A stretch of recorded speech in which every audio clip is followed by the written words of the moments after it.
Шикарно получился.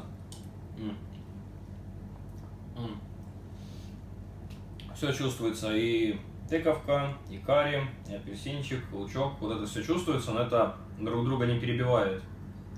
Вот. Я, конечно, любитель этого, поострее, я бы еще по карри бухнул. В общем, шикарный супчик. Возвращает к жизни, заряжает витаминами, и с ним, в принципе, можно съесть даже сапог. То есть, ну, понятно, что в таком виде, в чистом голом, ну, такой, как водичку покушать, а на топпинге можно, в принципе, на что фантазии хватит, там, сухарики, например, там, какие-нибудь колбаски, сосиски, отлично пойдет с этими, с морепродуктами, там, с креветками, с крабом, ну, если вы, в общем, на что фантазии хватит, ребят. Кстати, давай сейчас это, сосиски достану, нарежу, вот, с ними и в общем.